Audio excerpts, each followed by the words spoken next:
Website Facebook into a global phenomenon. To friend someone, update your status, or write on a wall is the language of the 175 million people on the website Facebook. It's kind of like an addiction for me. Created in a Harvard dorm room back in 2004 as a way for students to share information online, today, from politicians to a lot of curious parents, Facebook says it's gaining 5 million users a week. Facebook break! Inside the company, Facebook's growth is taken very seriously. So we went out to Palo Alto and sat down with Mark Zuckerberg to discuss his creation, used today by a whopping 500 million people in 70 languages all around the world. When you first thought about this, 19 years old, is this what you had in mind? Did you see this far into the future, or is it way beyond what you dreamed? Well, it's funny. I mean, when I was getting started, with my roommates in college, you never think that you could build this company or anything like that, right? Because, we were college students, right? And we were just building stuff because we thought it was cool. Do you have a Facebook? Have you thought about the privacy you put at risk? The Facebook allows users to post their favorite music, books, movies, their address, hometown, phone number, email, clubs, jobs, educational history, birth dates, sexual orientation, interests, daily schedules, exactly how they are related to friends, upload pictures of themselves, and even political affiliations. Its privacy policy even goes so far as to state it also collects information about you from other sources, such as newspapers and instant messaging services. This information is gathered regardless of your use of the website. Facebook got a new friend today, a very rich, very powerful friend. Banking giant Goldman Sachs putting $500 million into Facebook. It's far more than Goldman Sachs simply liking Facebook. This is a giant investment, a reported $500 million just for a sliver of Facebook. Attaching a price tag of value to Facebook has been nearly impossible. It's not publicly traded. And as for how much the 26-year-old founder, Mark Zuckerberg, is worth? What does it mean to you to be a billionaire right now? Well, I'm not. The company is a private company, so I don't really have access to any money like that. He says, I don't really have access to money like that. Mark Zuckerberg doesn't have access to money like that, but he's a billionaire. He's worth $10 billion at least. No doubt about it. There's also no doubt that this new deal with Goldman Sachs is a sign that Facebook is inching closer to going public, a move Diana asked Zuckerberg about in July. IPO next year? When it makes sense. When exactly can we expect a Facebook IPO? Because everybody's asking that every single day. And also, when and if we get one, will it be a traditional IPO? Two very good questions. If you do some sort of simple math and logic, what I'm told by people I talked to in Silicon Valley last week who are close to the matter is that Facebook is likely to want to go public in the first quarter of 2012. Oh, well, our business is actually growing really well, right? And we have a few different lines that are growing well. For the last few years, we've been primarily focused just on serving users, helping people connect and share, and helping it spread all across the world. So do you have plans to grow the revenue substantially? It already is growing very quickly. And especially in this economy, we're very happy with how it's going. I'm just getting used to people talking about Facebook in the office. He rarely blinks. That's all? Sorry, I'm kind of nervous. We have the President of the United States here.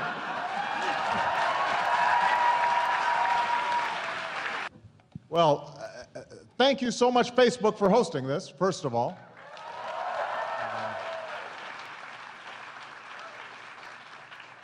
My name is Barack Obama, and I'm the guy who got Mark to wear a jacket and tie.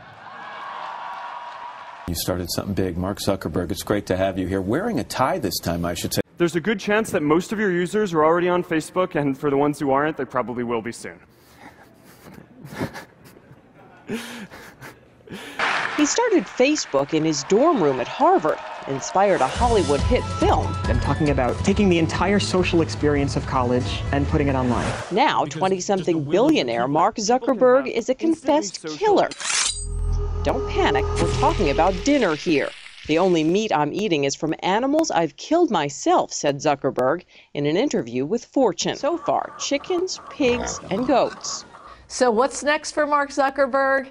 He actually is very interested in going hunting. Food, now food for thought. I'm talking about you, Mark Zuckerberg. Is it important to know who's running Facebook in light of that? It is. I mean, that's... Interest in what makes Mark tick has heightened since the release of the movie The Social Network that depicts him as a callous genius who betrays friends and principals to protect his creation, Facebook. If you guys were the inventors of Facebook, you'd have invented Facebook. The real Mark vowed he would never see the film. On opening day, he changed his mind.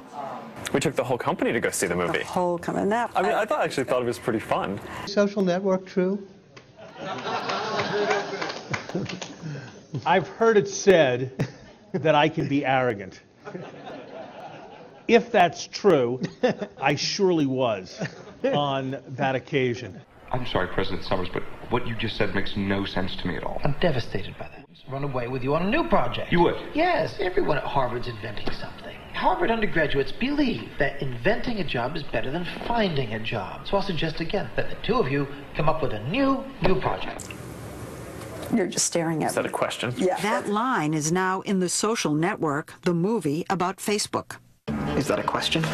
The question is, who is the real Mark Zuckerberg, and how did Facebook really get its start? Say you had this idea. One part he doesn't like has to do with the Winklevoss twins, Tyler and Cameron. Excuse us for inviting you in.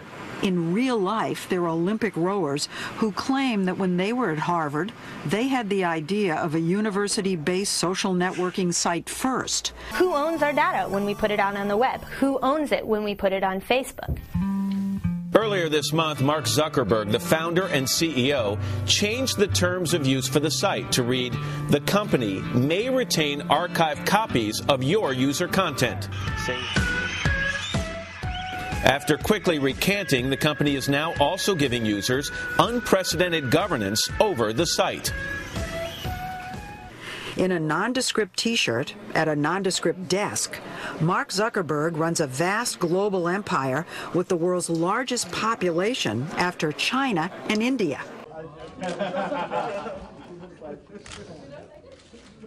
People are now having the opportunity to share their opinion and communicate, right? And it's not a Facebook thing, it's an internet thing. A lot has been made about the revolutions in Egypt and Tunisia and Facebook's role in them. You know, my own opinion is that it would be extremely arrogant for any specific technology company to claim any meaningful role in those, right? I think that Facebook was neither necessary nor sufficient for any of those things to happen. If you look at the ways that people are sharing today, I still think it's quite primitive compared to what is going to be possible and the power that will be in people's hands when we get to that end state, and I think that that's going to be awesome, and that's something that I think is really worth fighting for. A venture capital firm established by the Central Intelligence Agency in 1999. This firm works in various aspects of information technology and intelligence, including most notably nurturing data mining technologies. Breyer has also served on the board of BBN Technologies, a research and development firm known for spearheading the ARPANET, or what we know today as the Internet. This goes farther than just the initial appearances. DARPA shot to national fame in 2002 when knowledge of the existence of the Information Awareness Office came to light. The IAO stated its mission was to gather as much information as possible about everyone in a centralized location for easy perusal by the United States government. We can still invest in something we call ARPA-E, which is like DARPA, except just focused on energy. Now I'm going to talk just for 2 minutes, smart meters, smart grid. Very, very important. We're all for conservation of energy, regulating electricity, reforming, all that, all good. Smart meters enable bidirectional information flow into your house, out of your house, in almost real time, 15-minute intervals. This is huge. Also, Ontario leads the way. We have over 4 million smart meters already because it's been mandated by law here. You talk to other jurisdictions, nothing close to it. I was talking to a reporter with the Wall Street Journal who's interested in covering this issue.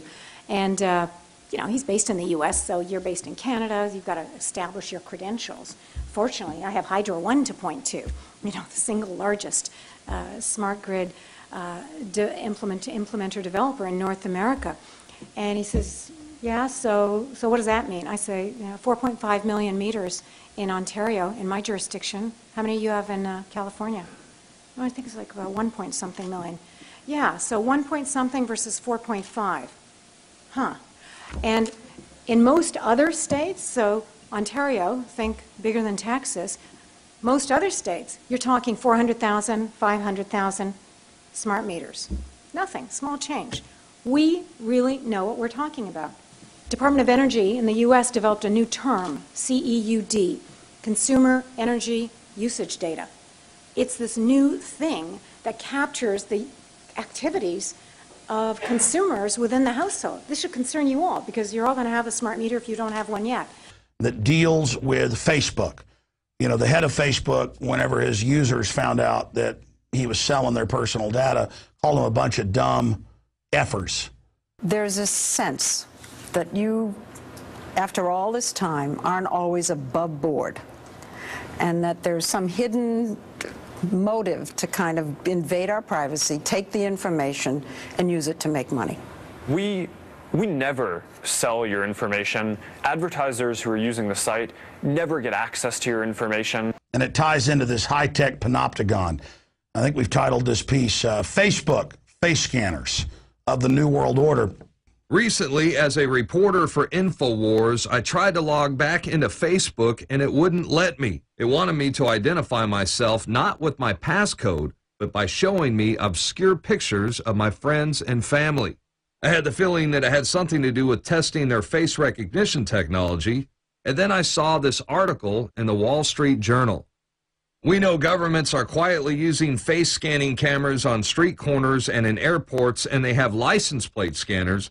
But how are they going to get the public to openly accept a surveillance society? Well, Facebook recently teamed up with CBS to promote their new fall drama, Person of Interest, to condition people to opt in to their face recognition program. They know who these people are and what their names are, and they want you to confirm it for them. Sure, the security measure confirms who I am, but it also confirms for them who my friends and family are. So I went out to the street to find out what people had to say about all this. I think I know what you're talking about, where they show you pictures and it's like, oh, is this person? And you're supposed to confirm it. Yeah, I think that's really weird. I know it's used as a tool just to make it easier to tag people, but I've never heard of it being used to get you to get back into your page. You feel comfortable with the fact that Facebook is data mining all your personal and private information, including, your friends and family's activities? I mean, I can't say that that's comfortable, but I think anything that you put up on the internet is up for public scrutiny. I'm not comfortable with that at all. Although I know they're doing it, and I wonder exactly what they're doing with all the information. The government agencies realize that it's a good way to, pick up on things that they don't like, or especially illicit activities. You should, keep your settings on private, and you should be careful with what you post on there. It's easier to monitor people on Facebook than it is to tap people's phones, I think. Information. If I decide to take that page down and not be a Facebook user in the near future, all of that comes with me. You don't keep it in some archive. Yeah, so what will happen is that none of that information will be shared with anyone going forward. On the smart grid and privacy, because there was nothing on the agenda on that. So we pulled this together, and it was my pleasure to have our Premier, the Honorable Dalton McGuinty. He prepared a very short video. Shalom and good morning. I'm Dalton McGuinty, Premier of Ontario. Technology has made so many things possible. Facebook lets us be friends with people we don't even know. What exactly is the government's aim here? And what do they hope to accomplish with what they find out? And as they accumulate this information online, this data on us, where does that data go? The issue is transparency, isn't it? How upfront they are with the users. That is, I think, Mark's one weakness, and I think that was why he got so nervous in the interview we did. Okay, you want to take off the hoodie? She's referring to this conference in June where she grilled Mark on privacy in an interview she calls a sweatapalooza. So he had fop sweat, and it was really quite disturbing, actually, to watch. She was pushing him to admit that Facebook is misleading about its privacy policies, an issue that comes up time and time again. Now, do we get it right all the time? No, but it's something that we take really seriously, and every day we come to work and just try to do a good job on this. And yet you've got the FTC looking into it, you have members of Congress looking into it, there have been privacy groups who've lodged formal complaints. You've hired a lobbyist in Washington to deal with it. And so there are things that we do that we can afford not to do. Now, there's some things that I'd like to do, are fun to do, but we just can't afford them right now.